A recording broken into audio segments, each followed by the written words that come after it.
Welcome to Toronto Talk Sports and More, episode number 10. And boy, do we ever have a full show today. It's your guy Hez, a.k.a. Hezzy, a.k.a. whatever you want to call me. Proud to be joined by my co-host, Milo. Say what's up. What's up, guys? Episode number 10, baby. We've reached double Courtz. digits. Is that you, Courtz? Back off the DL, baby. What's up? Right. Episode number 10. That's it, man. Welcome back. Where you been, man? We missed you, buddy. Yeah, man, been sick. I got, I don't know whether it was the flu or some sort of bug, but it definitely kept me down for a little bit. But starting to feel a lot better now, and glad to be back on Can't keep a good man down, right? You definitely can't keep a good man down, and Courtz is definitely qualified as a good man. So, guys, the first thing we want to talk about today is this big public feud between Drake and Pusha T, whoever the heck that is.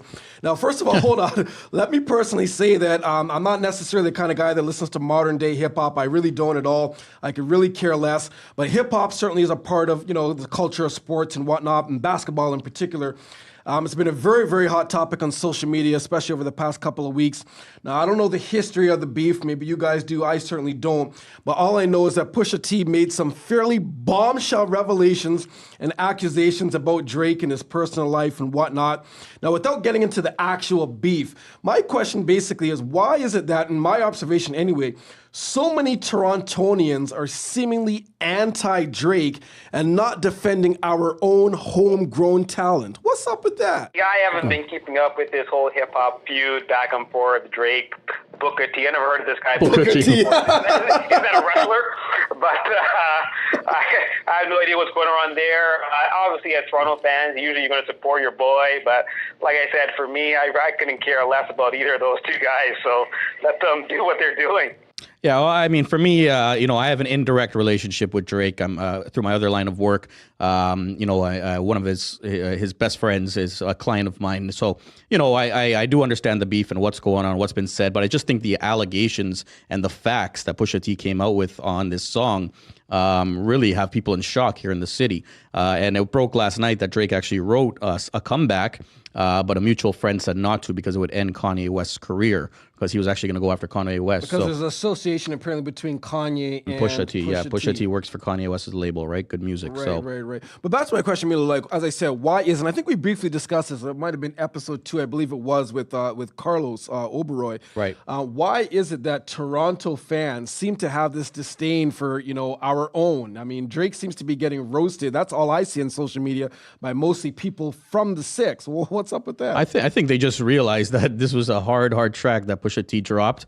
He stated some facts, some allegations. It was a very shocking revelations, and the fans are just siding with Pusha T right now. What's wrong with having a baby with a porn star? Is that a crime? It's not a crime to me, but hey, I just think that nobody knew about this stuff, and then going after his mother, his father, his producer who's got multiple sclerosis. It's just that's when it gets a little bit, Yeah. Well, Pusha T came out and did say that because he said stuff about his fiance, that's why he brought this stuff up, right? So I guess if you can't handle the fire, what do they say? Stay out of the kitchen. That's it. Yeah. All right, so we'll see how things unfold. Hopefully nothing crazy. Hopefully everything is just, what do they say, on wax, and nothing to the streets. Guys, moving on, we have a very, very special announcement today. Very special. You guys ready? Can I get a drum roll, please? Come on, I need to be hyped up here. Give me a drum roll. Toronto Talk Sports is entering into an exclusive partnership with a very well-known and established show named Barn Burner.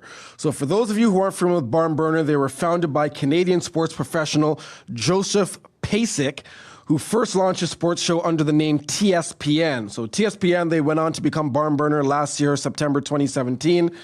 With the focus to provide more exclusive sports stories and interviews to fans, including the addition of the popular podcast show entitled Fired Up, which is an already extensive podcast lineup featuring former professional athletes, including Jerome Williams, a.k.a. Junkyard Dog, Tracy Murray, former NHL player Nathan Perreault, former MLB player Jesse Lynch.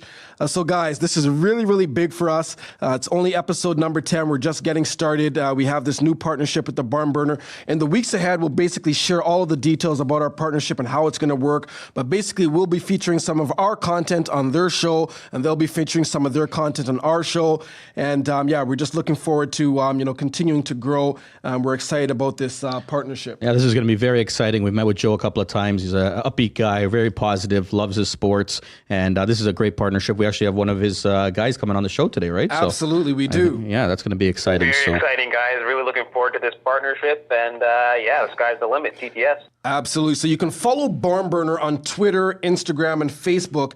Their handle is The Barn Burns. So The Barn Burns. Once again, on Instagram, Facebook, and Twitter. And you can also check them out, listen to their shows on thebarnburner.ca. So barnburner.ca.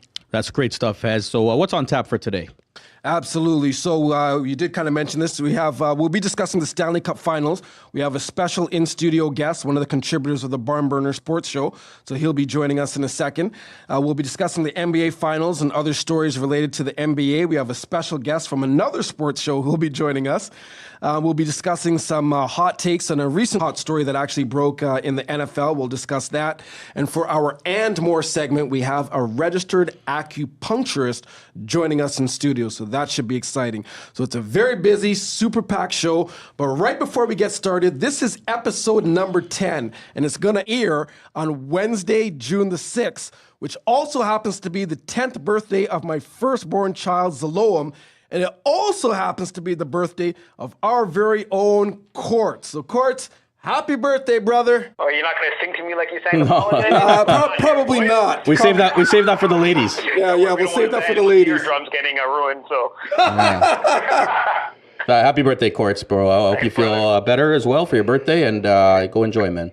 More life. Thank you. Absolutely. Have a great one, brother. And once again, my son, Zaloam, love you, buddy. Happy birthday. Guys, let's get started. Big show ahead. Toronto Talk Sports and more.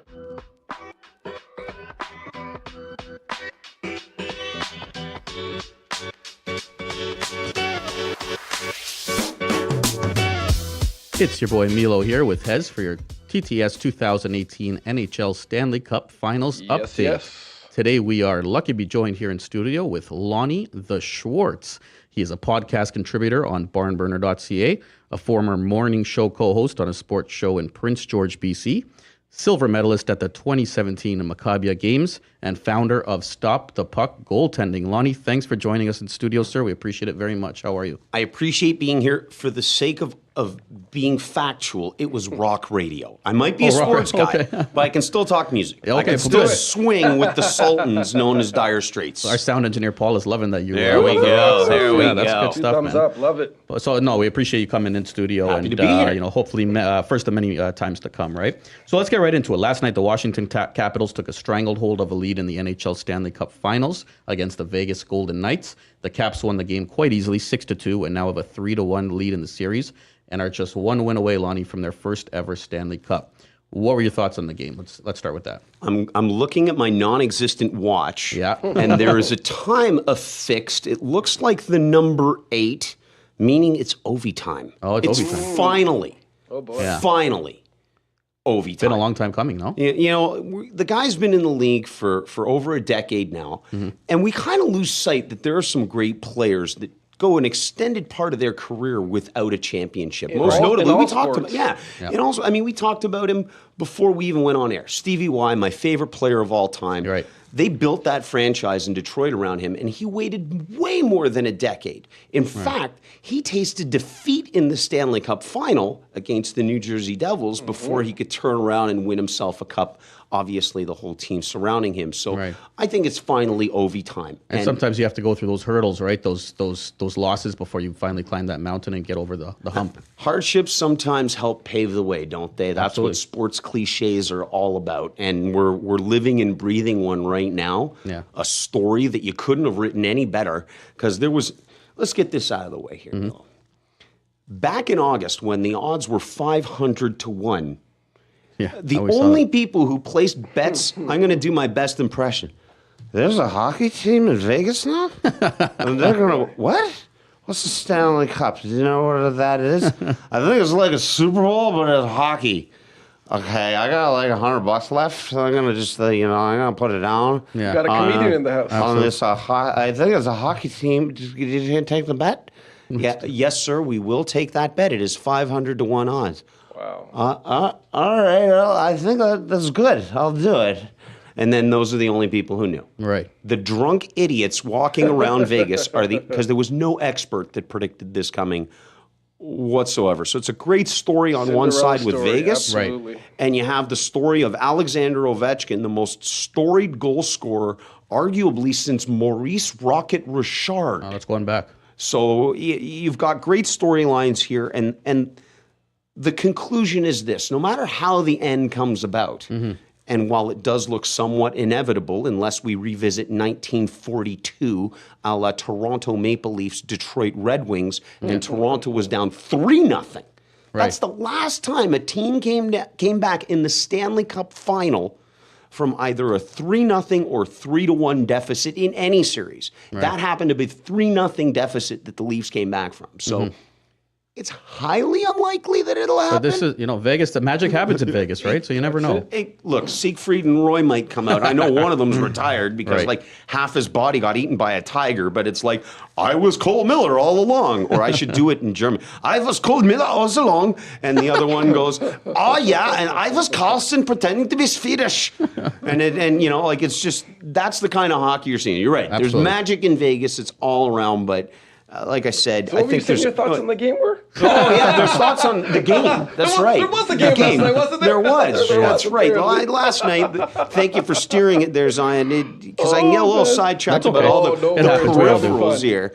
But the game last night was really an example of Washington flipping Vegas's plan back on themselves. Yeah, they kind of flipped the script on them. Exactly. You saw how the first game went. You saw a lot of cross-seam passes, open lanes down low near the net, the red zone, really high percentage scoring opportunities, and Vegas was capitalizing on them, and so was Washington. But then you look at the transition into the next game. Yep. What did Washington eliminate Vegas from doing? Those very same plays, and it was even more evident last night because there's a little technique that a lot of kids learn, but they kind of forget. Usually it's an overhand tomahawk motion that you see the evidence on the ice, the broken sticks. Yep.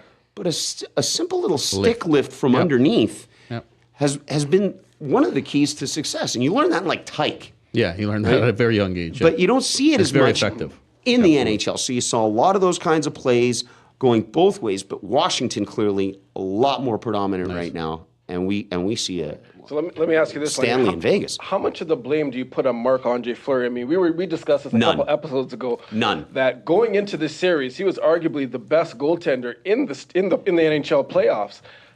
Yesterday, 6 goals against. So you give him none. None. Because if you look at the opportunities, and you see where they're getting scored from. Like when we talk about high percentage scoring areas, when you've got guys parked on the spot near the blue paint of the crease, that's a tough save to make. And when you see the bulk of the goals that are getting scored on Fleury right now, that's where the majority of them are coming from. A lot of defensive breakdowns, 2-on-1s. I mean, And that's where it's been happening. So to ask your goaltender to consistently come up with monumental save after monumental save after monumental save, it's like, look, we know Fleury got them here. But you guys also scored a heap ton of goals to get in there. And you were beating some quality goalies. You talk about all-time performances. Jonathan Quick had one for the ages. Big time. And when Los Angeles won their cup, he had a 946 save percentage, I want to say. He set a modern-day record. And that's what everybody was talking about with Fleury. And all of a sudden, you've got Braden Holtby. You want to talk about a goalie story here. He almost lost his job. Grubauer got the first 2 starts. And here's Braden Holtby playing the most important hockey of his life, last year being the exception, because he's had some pretty good numbers. He and Ovechkin showed up in years prior. Everybody else checked out. So you have that storyline going. I can't place the blame on Fleury. When you really look at the goals, the guy was doing the best he could to get across, make those saves. But when you've got the snipers that are available to Washington, when you've got Kuznetsov and TJ Oshie and Ovechkin circling around the net, they're going to bury that puck. So the threat that they have is tenfold more than what Vegas has to offer. And so when you have the same game plan from each team, And one team has Ovechkin, Oshie, and Kuznetsov and Backstrom, and the other team doesn't, where are the odds stacking? And you can't put the blame on the goalie when your offense isn't doing what they should be doing. 2 goals against the Capitals is not going to be able to get it done. I believe they had 1 goal in Game 3, so they're not scoring. So well, let me ask you a serious question here, Launy. In your opinion, how much credit will Donald Trump give himself if the Washington Capitals indeed do win the Stanley Cup? Well, I'm going to tell you that it's the bigliest of bigliest promises that I could have made. They played with those hockey twigs. That's what I call them, hockey twigs. I mean, serious question. I mean, it's going to be crazy if the Washington Capitals, the actual team that plays in front of the White House and in Washington wins. Donald Trump is just going to. I have a feeling he's going to come out with a statement. But the question is, will they visit the White House? No, that's going to be interesting to find out. Oh man, I thought we were talking hockey, not politics today. Well, I'll close it out with this one. No, that is a hot button one, and is worthy of another discussion altogether. Sure. And I'd be happy to discuss it if they win the cup, right? And then we can discuss that. But sure. You got something more pressing. I can see it. I'll just leave you with this. We touched on Alex Ovechkin. Does he need to win a Stanley Cup to solidify himself as one of the greatest ever? Not at all. No. Not at all. Okay. And there's one name that defines it, and that's the little beaver. That's Marcel Dion. Over 700 career goals. MD himself. Yeah, and we're talking about a guy who went to the wasteland that was Los Angeles when it was not Gretzky's Los Angeles. Right? We're talking about a player that was part of the Detroit Red Wings organization, got shipped out, and scored over 700 career goals. There are less than 10 players in the history of the NHL who have accomplished that. So there's no doubt, unless there's some kind of injury that we haven't seen coming, that Ovechkin's going to join that 700 club. Oh, big time. Right? We're not talking about Sunday morning television. We're talking about 700 goals. But I'd say this, though. First of all, look how long it took him to get to this stage, the Stanley Cup Finals, and finally beating Sid the Kid. If he happens to, and I'm not saying it's going to happen, but if they do blow this 3-1 lead, you're saying that wouldn't necessarily take a hit on his legacy? Well, that's a big if, but sugar and nut. The world is not a sweet place. Yeah. So we'll just start calling them the Washington Warriors. Yeah. So I'm just gonna live in the now, like Garth from Wayne's World. Live in the now, man. Live in the now. Yeah. So I'm gonna live in the now, and I'm gonna wait and see what happens in Vegas in Game 5, and Ovechkin's legacy is always going to be top notch with me. He's the greatest goal scorer of this generation, regardless of what a team accomplishment is, and that's winning a Stanley Cup. You've got his individual accomplishments that you can never take away. Definitely hard to disagree. Well, Launy, look, this was great. Thank you so much for doing this. We really appreciate it, and you're welcome back anytime. I'm happy to come back. I love talking For sure, hockey. Man. We appreciate it. And a couple of ways you can find Launy are on Instagram at STP Goaltending and on Twitter at The Schwartz, TheSchwartz 5454. And also you can check him out on the Barnburner podcast at barnburner.ca. Launy, always a pleasure, my friend. You're welcome back. By the way, I always sign off with this. Go ahead. May the Schwartz be with you. All right, That's unbelievable. Love it. TTS and more.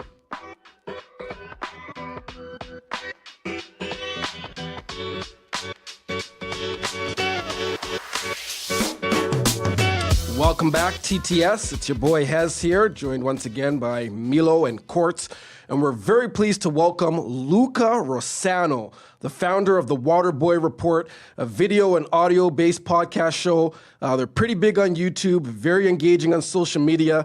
A couple weeks back, Luca was featured on ESPN's First Take, Your Take, where he engaged in a one-on-one debate with none other than Stephen A. Smith himself. Shortly after that, he was invited on CP24 for an interview segment. And lo and behold, he's here with us today. So Luca Rosana from the Waterboy Report, welcome to Toronto Talk Sports and more, brother. Hey, thanks so much for having me, guys. Appreciate it, and looking forward to talking some basketball with all you. Absolutely. Nice. Good stuff. So listen, before we get to the NBA Finals, which is really what we all want to focus on, let's discuss this whole Brian Colangelo situation that kind of surfaced recently. So as we all know, a story broke online courtesy of The Ringer about 76ers GM Brian Colangelo allegedly operating multiple Twitter accounts with tweets centered on Sixers' personal lives and their injuries, along with proposed trades. Tweets were about potential, former employees, rival league executives, this this, that, and the other, and also praising Brian Colangelo himself. Took a page right out of Kevin Durant's book. So Brian, of course, has denied all the allegations. As the investigation unfolds, very, very strong evidence does suggest that at least one of the Twitter accounts was directly linked to a mobile phone registered and owned by Brian Colangelo's wife. Now, we do understand the investigation, which is being conducted by an independent firm, is almost complete. Guys, the question is there any way possible that Brian Colangelo will still be employed by the 76ers, representing them come June 1st, the start of free agency? Honestly, this is one of those stories where if there's one guy you're going to pinpoint doing something like this, Brian Colangelo was the last guy I would have thought of in this situation. Former Raptors GM. He's one of those guys who always embodied class everywhere he went, exuded class.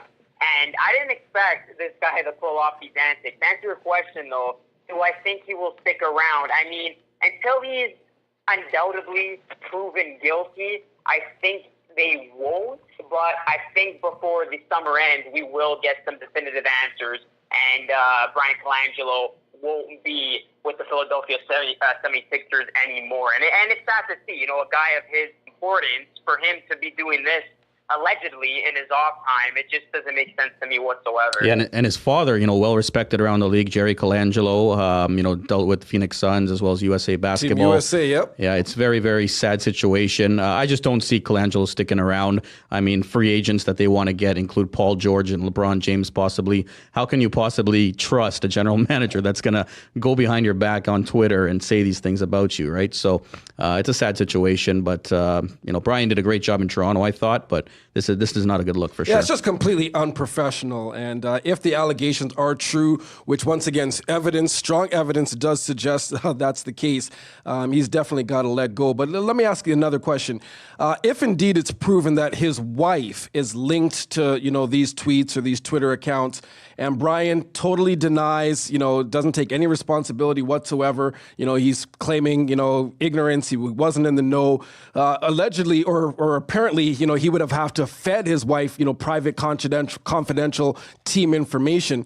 Should he still be let go, even if there's not necessarily a direct link to him, but they can tie it to his wife? What do you say, Courtz? I think if it can be proven that it's definitively connected to his wife, he has to take responsibility at the end of the day. I mean, any information that she has, where else is she going to get the information other than from him directly?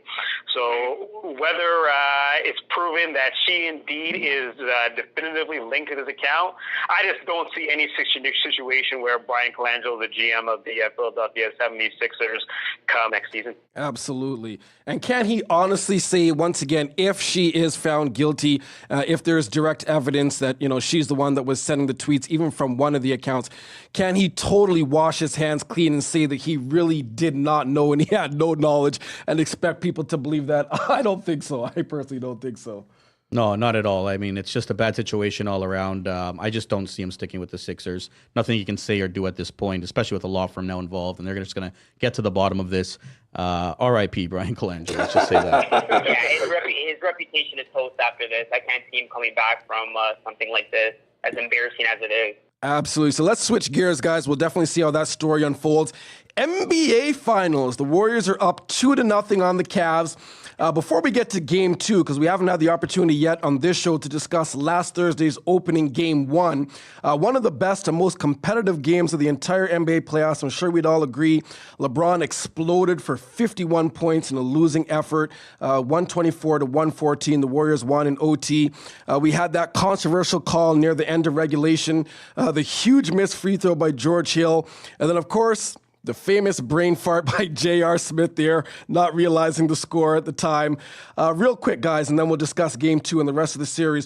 What were your thoughts on how Game 1 unfolded? Oh, man, what a wild game. I mean, that was put on a silver platter for the Cavaliers. I went into that series knowing and thinking that the Cavs were going to take Game 1. They played as perfect of a game as you could have asked in that situation. And then in the final minutes, literally all heck broke loose, including that brain fart from J.R. Smith. I called it the blunder of the century on my podcast. I don't know what he was thinking. I don't know if he had a couple of drinks before the game, during the A little bit of Hennessy. JR does like the Hennessy. Exactly. I have no idea, guys.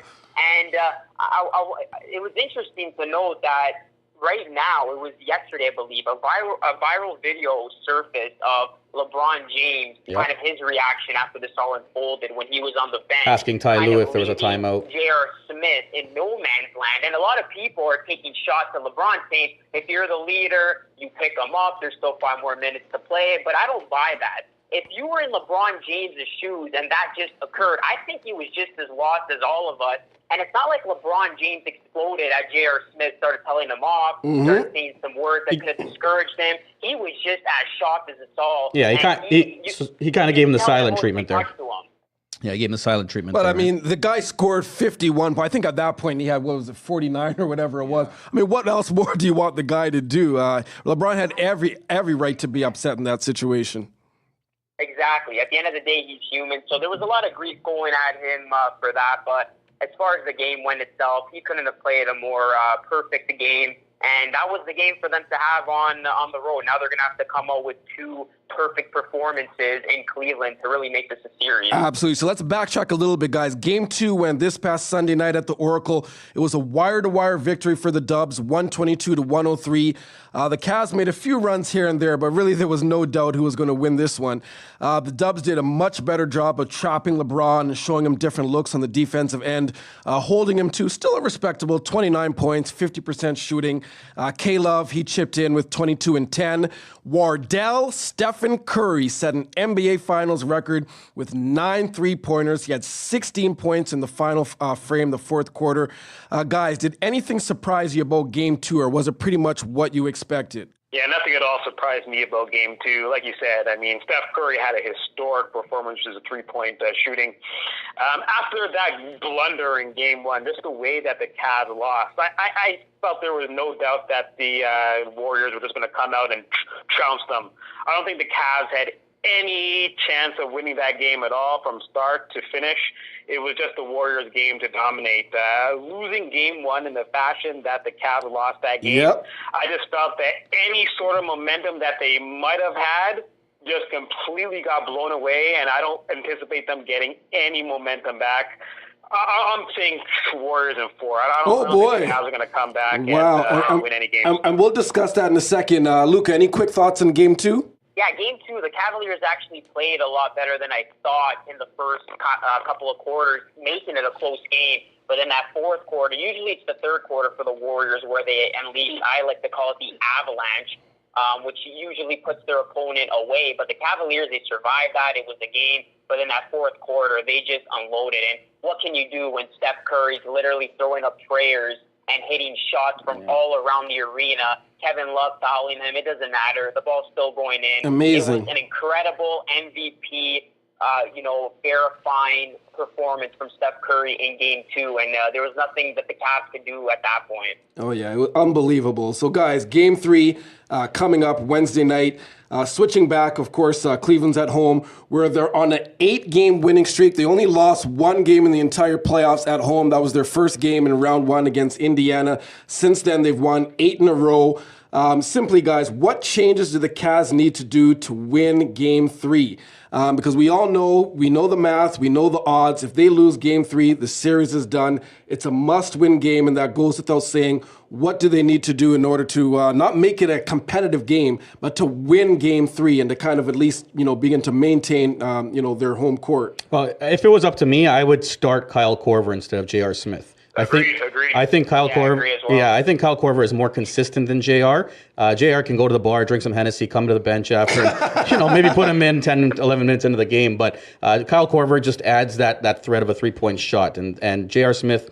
Right now, I don't think the Warriors trust him enough to make those shots. You make an excellent point, and let me ask you this question. Why isn't Kyle Korver seeing more minutes? He's the best shooter on the team. Kyle Korver is the best shooter on the team. You're going against a team that has probably 3 historic shooters. Right. Put the guy in, and you're right. What is, not even just because of the Game 1 blunder, what has JR done for you lately? Yeah. Absolutely nothing. So true, so true. It's once again one of those moments where you question Ty Lue's decision-making on the court. You got to put this guy in. You got to change something up for Game 3, and you got to play a lot more physical to try and throw the Warriors off their game. Hopefully the role players can have much better outings.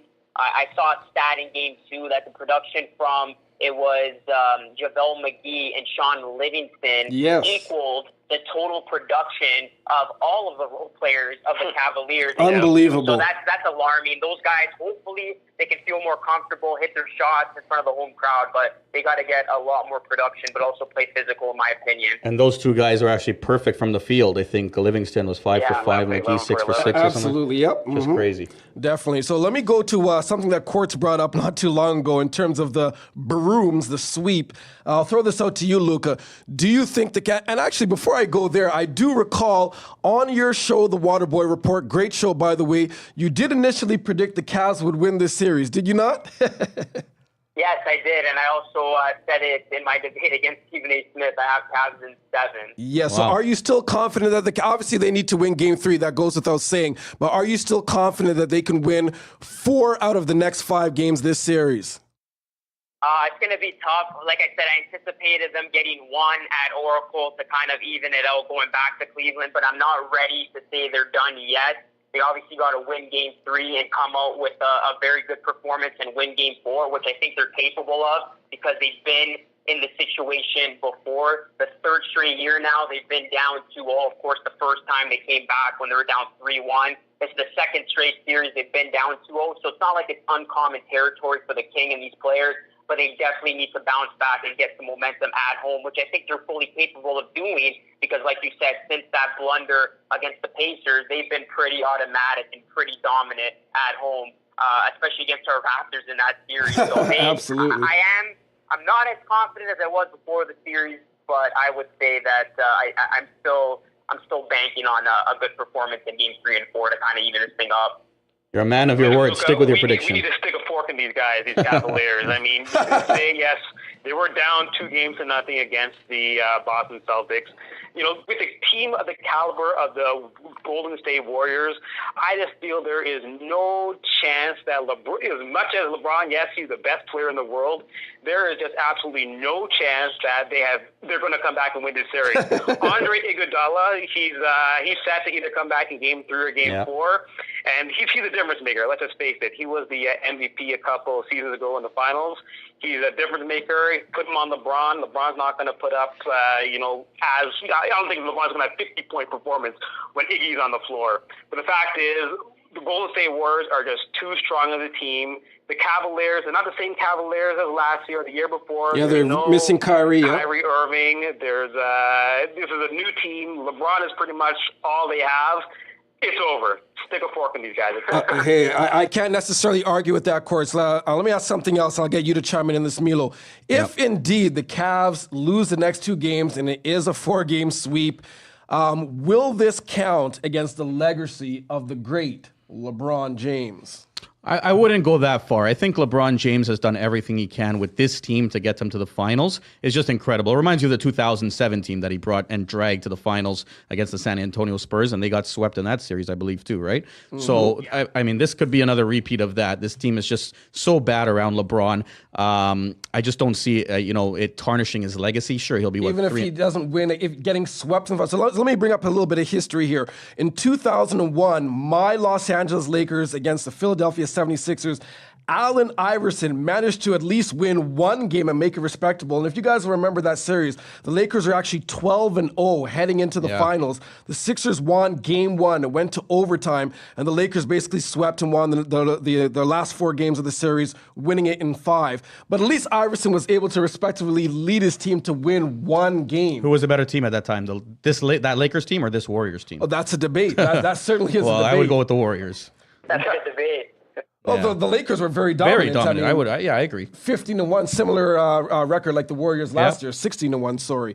But let me throw it to you, Luca. What are your thoughts? If indeed the Cavs get swept, do you think this will kind of tarnish LeBron's legacy in a way? It's tough. Like Milo was saying, you gotta cut him some slack. He's carrying guys who, with any other team or superstar, wouldn't even be in this spot. He's done all he could.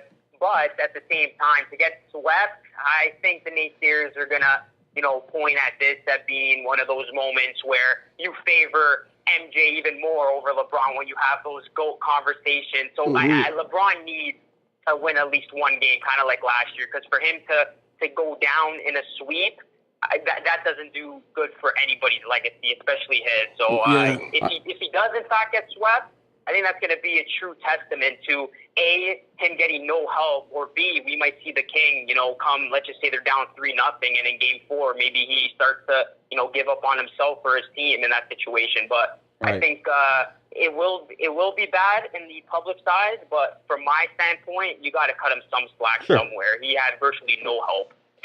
Absolutely. So, guys, last question here. This whole debate, and I'm sure we've heard it online, NBA Finals MVP. So in my opinion, and I know it's just 2 games in, and a lot can change over the next 2 games and the duration of the series, if there is indeed a duration of the series. But in my opinion, I would say Steph Curry has been the best player. Obviously on the Cavs, the King, LeBron, who else is there? But here's the question. If indeed, whether it's a sweep or it's 5 games or whatever the case, if LeBron ends up averaging over 40 points a game, which he is right now, if you do the math in the first 2 games, and they lose, which all indications they're going to, should LeBron get consideration for the MVP, or do you just automatically give the MVP to the winning team? Luca? Yeah, as much as you would want to give it to LeBron in that situation, I think you got to give it to the winning team. If you guys remember, the first time these 2 teams met, LeBron, again, with all Love and Irving due to injury, I forgot exactly what he was averaging, but it was just staggering stuff. And even then, people are like, you got to make a case for LeBron being MVP. And, of course, he didn't win MVP of the finals when those 2 teams first met. So as much as if he goes on to average 50-plus points the rest of the way, I think they're going to give it to the winning team, and most likely Stephen Curry, who is probably going to have a couple more gem performances. Yep. Guys, we're missing one guy here. J.R. Smith is the MVP so far. Come on. MVP. He was getting the chance in Golden State. I would go with Steph as well right now. Absolutely. Yeah, the only time it's ever happened in NBA history, and I'm sure none of us were alive at this time, in 1969, Jerry West was Finals MVP against the Celtics. They actually lost in 7. He averaged 38 points a game. That was the only time in the history of the NBA Finals that a team or a player on the losing team won the MVP. What are your thoughts, Courtz? If indeed, once again, if LeBron averages over 40 points and maybe he does get a 40-point triple-double in a losing cause, should he get MVP Finals consideration? Well, like I already mentioned, I believe these guys are getting swept, so I think there's no way you can give MVP to a player who doesn't even win 1 game in the NBA Finals. Preach it, brother. Preach it. Steph Curry is definitely going to be, the way he's been playing so far, definitely going to give it to Steph Curry. Like Lucas said, I think he's going to continue playing at a high level here in the finals. And, I'm definitely going to go with the winning team. So right now, Steph Curry is my MVP. Absolutely. So, guys, last question, and real quick. We don't have a lot of time left. But if indeed, let's say Courtney's prediction comes true and, it is indeed a sweep, do you think that alone, the fact if the Cavs do end up getting swept, that will factor into LeBron's decision in terms of, free agency, leaving, staying, or whatever, as opposed to losing in, let's say, 5 or 6? If they get swept and perhaps just the embarrassment and whatnot that goes with not even winning 1 single game in the finals, do you think that will factor into his free agent decision? I think so, especially you can make an argument he made up his mind after the whole J.R. Smith blunder, but they go down in a sweep. I think at that point, I know I said in my debate against Stephen A. Smith that he should stay with Cleveland, but that's my opinion versus what he's actually going to do. If he gets swept, he's got to start looking around and saying, okay, I can't continue to beat myself up 15 years in the league, exert all this energy only to continue to lose in the finals. I need some help. So I think if it's a sweep, he's for sure on his way out. He somehow comes back and wins this series and wins the championship. Maybe he gets help, but with guys coming to him as opposed to leaving. Absolutely. So, guys, NBA Finals Game 3 this Wednesday, June 6th, 9 p.m., Quicken Loans Arena. Luca, it's been a great pleasure having you on, brother. Thank you so much for joining us. Please tell our audience how they can connect with you on social media and where they can access your show, The Waterboy Report. No, thank you guys for having me. I had a great time. And you can follow me pretty much across all social media, Facebook, The Waterboy Report, Instagram, The Waterboy Report, and my YouTube channel, The Waterboy Report. I post content daily, so hopefully you guys can subscribe, check me out. But I love what you guys are doing with the show. Keep it up, and I'm definitely looking forward to coming back one day. Appreciate it, man. Buddy. You're welcome anytime. Thanks so much. Thanks, guys, brother. This is your NBA Finals Report. Toronto Talk Sports, and more.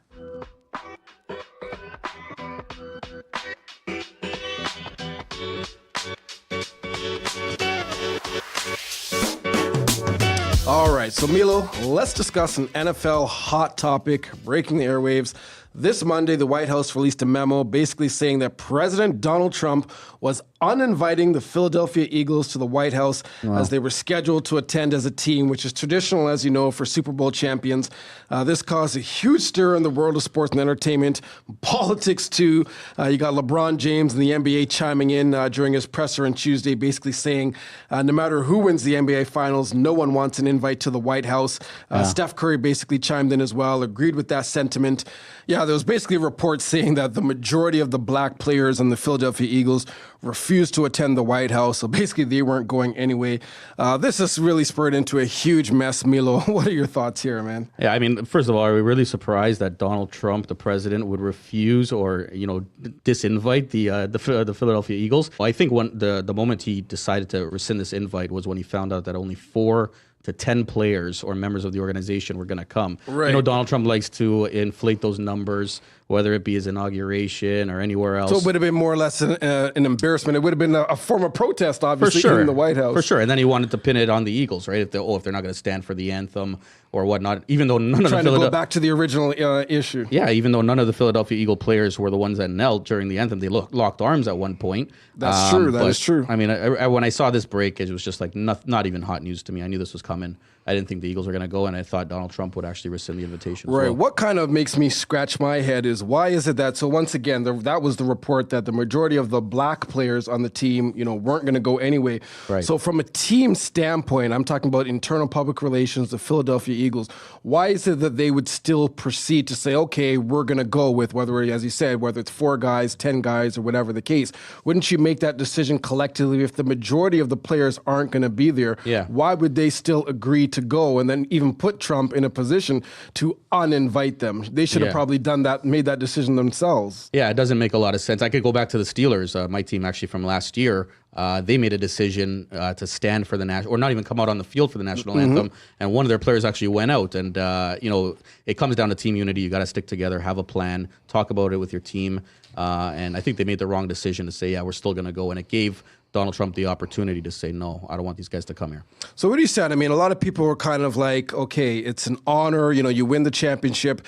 It's regardless of who's in the White House, regardless of politics, all that stuff aside, it's an honor to basically accept that invite to go into the White House, to do the whole PR thing and take pictures, this and that. This has obviously become really politicized over the last couple of years with Donald Trump in the White House, because in our generation, in our time, we've never seen this before. I mean, we've seen players from all sports, you get invited to the White House, you go, regardless of what's happening and what the political climate is. So I guess the question is, should politics enter the frame from an athlete standpoint in terms of, if you agree or in this case, disagree with the president, should that sway you from saying, you know what, I'm not going to go to the White House, our team is not going to go and represent and do what we've been doing traditionally for years? Sure, it's like you're going somewhere and you have to put on a smile, smile on your face for no reason, right? You don't want to really smile with this guy. You don't want to shake his hand, take a photo op with him. So what's the point of even going? Yeah, it's an honor to go to the White House. It's an historic building, and the president of the United States is there. But who's inside right now and who has the power. So that does matter, and the players have the right to kind of say, "Hey." Yeah, I think players do have the right to say, "Hey, I don't want to go." It's tradition, absolutely, and but if they don't want to go, they don't have to go. I just think it's going to be interesting over the next couple of years. Obviously, Trump has another, maybe 2.5 years of his presidency before the next election. Yeah, it's quite possible that we could very well see under his entire presidency, no NBA teams, no NFL teams attending the White House. I wouldn't be surprised. Unprecedented. Yeah, that's a good way to put it. I wouldn't be surprised. I think, primarily baseball teams and NHL hockey teams would probably be more likely to go for obvious reasons. But and what are those obvious reasons, Milan? Let's save that for another show. But look, I think the NBA, NFL, they have a stance. I think the difference, also the NFL, kind of succumbed to Trump's comments, right? Saying they need to stand for the national anthem, where the NBA with the rule change, right? Yeah, the NBA actually works with their players, right? The players union works with the owners to make sure they get what they want and they come to a compromise. I think the NFL kind of listened to Trump in the situation and said, hey, we're going to make everybody, we mentioned this last week, they're going to make everybody stand. So it's very controversial, but look, I just want to see some football be played and forget all this other nonsense. Yeah, it's an interesting story. I'm sure we'll be hearing more about it over the next little while. More things will unfold. We'll see what happens. We'll stay tuned. Thanks for chiming in. Toronto Talk Sports and more.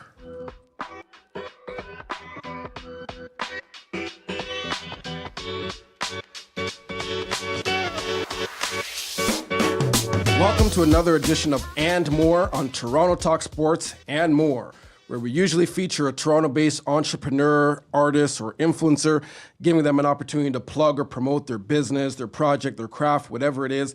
Today, we're very pleased to welcome registered acupuncturist, a.k.a. the Bay Street acupuncturist, Hey. Miss Amrit Singh. What's going on, girl? Hello. Hey, Welcome. everybody. Hey. Welcome to the show, Amrit. Thank you. Welcome. Thank you very much for joining us. So listen, before we get into your profession and talk all about the pins and needles and pins and all that crazy funky stuff, tell our audience a little bit about yourself. Tell us about Amrit Singh.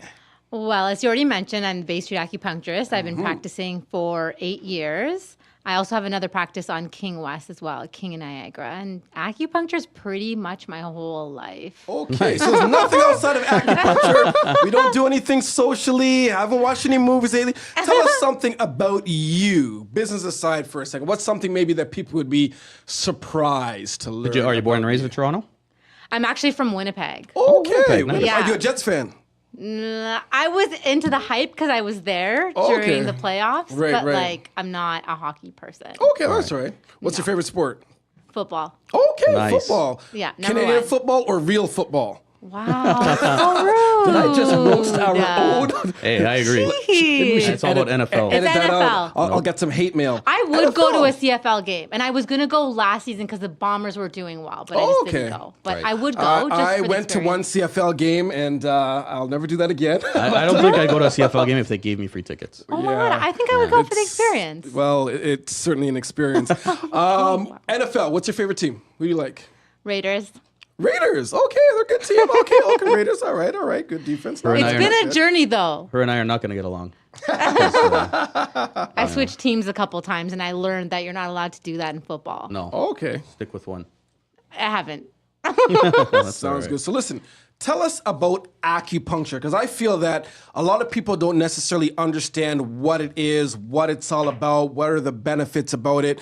I mean, for me personally, when I hear acupuncture, I just think of, for me, to be completely Oh my, honest, here we go. a legal form of like voodoo, sticking pins in a body. God. No, I'm being serious. Like, it's nothing that I've ever actually taken it upon myself to, I do have chronic actually back pain, but it's nothing that I've ever necessarily been introduced to as an alternative form of treatment. I've never necessarily heard bad things about it, but I haven't necessarily heard good things about it either. What can you tell us about acupuncture? What is it all about?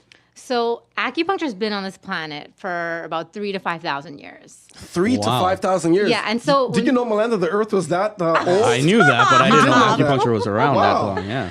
And Lo so and when behold. people to me are always like, oh, well, does it work and all this kind of stuff, I'm just like, things don't stick around on the planet for more than thousands of years if it doesn't work. So Right. that's first things first.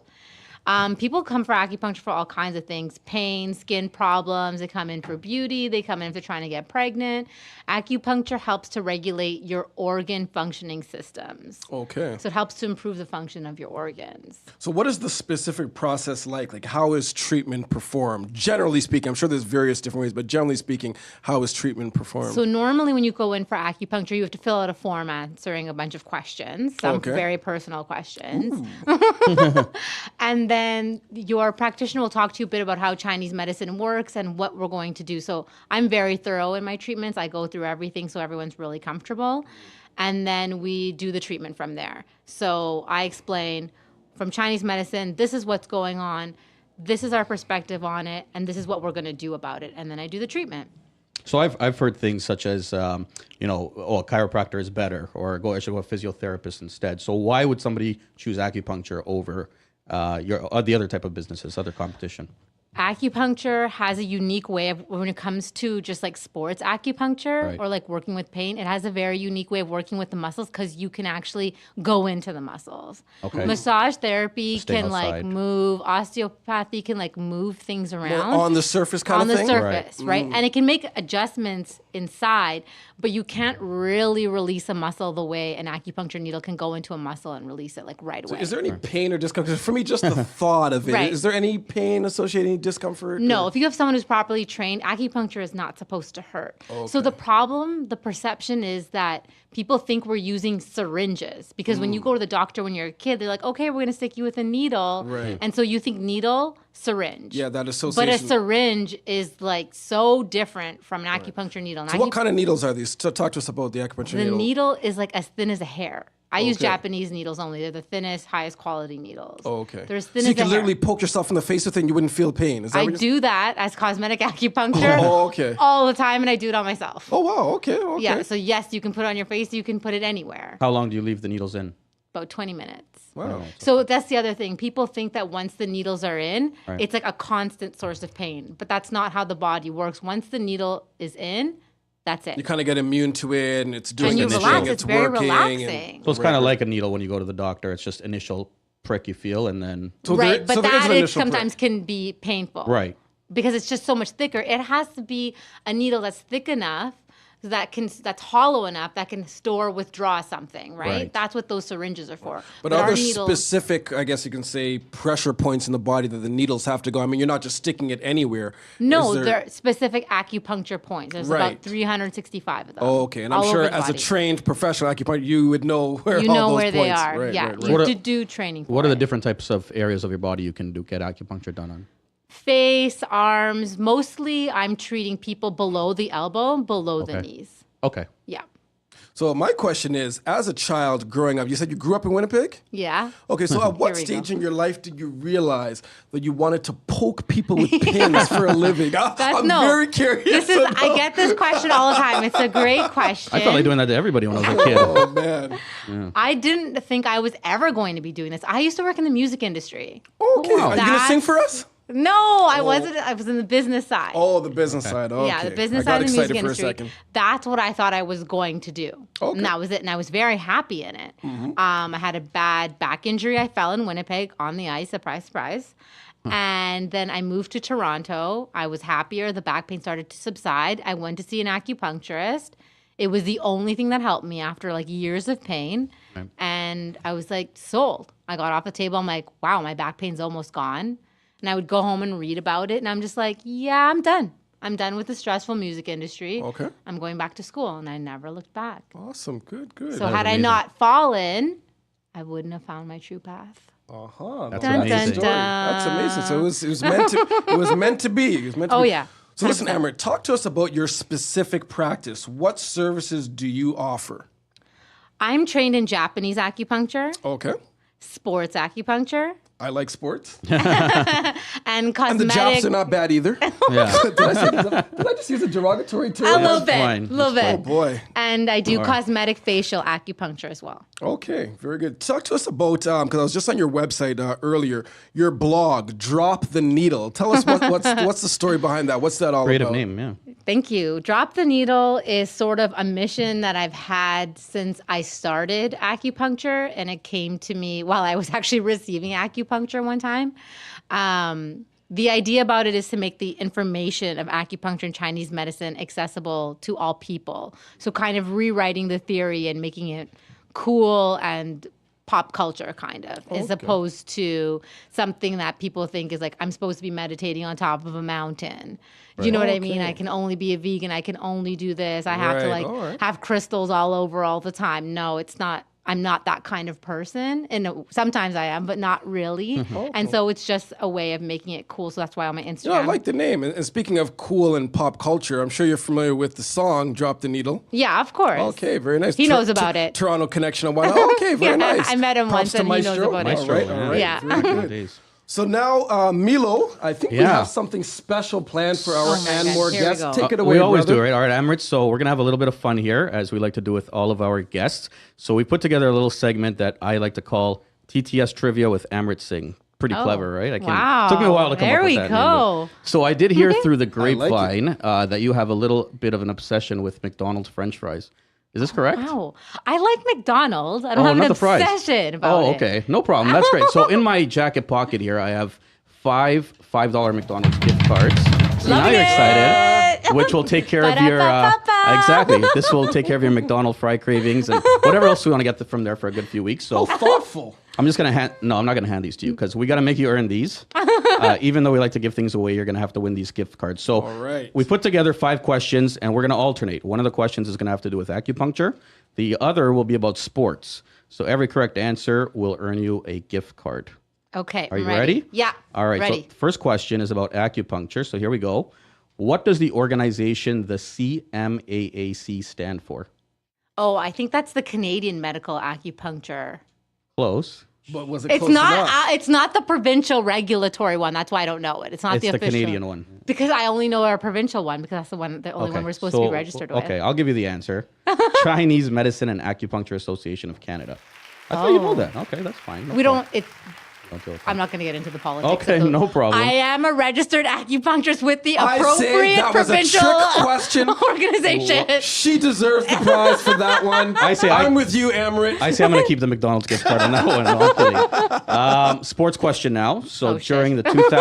during the 2015 Super Bowl media session, then Seattle Seahawks running back Marshawn Lynch, who I hear you're a fan of, kept repeating this 8-word answer. You know why I'm here. No. Anytime a member of the media would ask him a question, what was the phrase or answer that turned into an epic internet meme? 2015, he kept repeating this answer during a Super Bowl media session. No, I remember the game, but I don't remember what the memes were. So Okay. let me give her a go little for it. hint. I'll say the beginning. Yeah. I'm only here. Well, I'm just here, so Yeah, I'm just here. So Oh, so they won't find me? I don't get fined. That's close enough. Thank you okay. very much. you win. There you go. Give it to her. All right. That wasn't very good. No. You did it. You got it. Okay, back to acupuncture. An article posted on organicfacts.net in August of last year listed 8 important benefits of acupuncture. Can you guess what 4 of those were? Pain relief, headache, migraine relief, pregnancy support, fertility support. Ding, ding, ding. You're good. You're already there. Wow, that's awesome. You are an expert. So there we go. Another sports one. So 2 of the most popular players in the NFL, Tom Brady of the Patriots and Russell Wilson of the Seahawks, are both married to celebrities. Yes. One is a supermodel, Yeah. and the other is an R&B singer. Can Sierra. you name their wives? Sierra and Giselle. Giselle, last name? Do you dare? Bunchen. Yeah, there you go. You're correct. All right. Last question. So this is going to have to do with both acupuncture and sports. So it's a combo. If you haven't heard, I'm a big Steelers fan.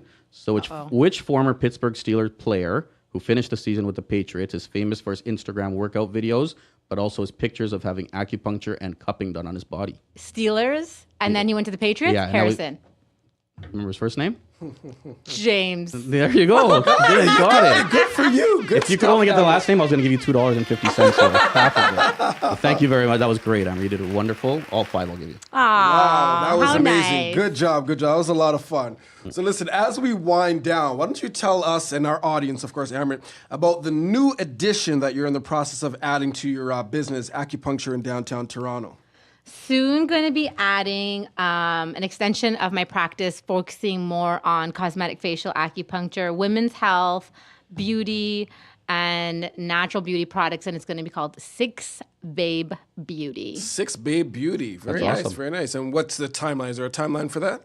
It's gonna happen in the next few months. Okay, so stay tuned. And speaking Yeah. of that, where can our audience, where can people get in touch with you for acupuncture and just to connect with you perhaps on social media?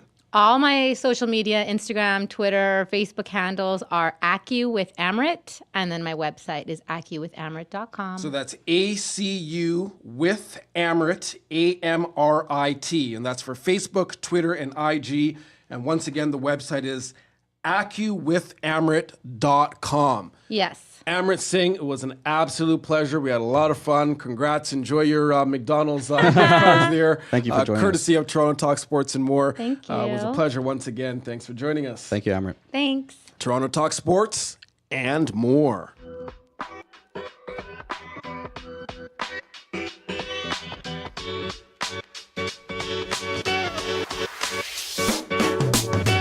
Thank you for listening to episode number 10 of Toronto Talk Sports and More. I want to give a special thank you to our guests, Launy Schwartz from Stop the Puck Goaltending, Luca Rosana from the Waterboy Report, and Amrit Singh, registered acupuncturist, aka the Bay Street Acupuncturist. It was a pleasure having all of you on.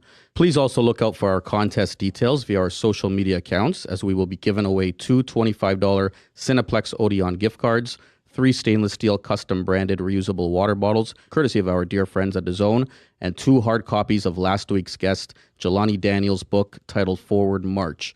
Check us out on Facebook and Instagram at Toronto Talk Sports and on Twitter at TO Talk Sports. As a reminder, if you do want to join our show and talk some sports with the crew, head to our website, www.torontotalksports.com, and scroll to the bottom of the homepage and click on to join us on one of our podcast shows. Click here and enter your information and tell us what you want to talk about. We'd love to have you on. Also, please note that episode number 11 will be released on Thursday, June the 14th, 2018. Toronto Talk Sports and more. For the love of the six, let's connect. Thank you for tuning into Toronto Talk Sports and more. Please subscribe to our podcast via Apple iTunes or Google Play Store. And stay tuned for new episodes, prizes, and surprises at torontotalksports.com.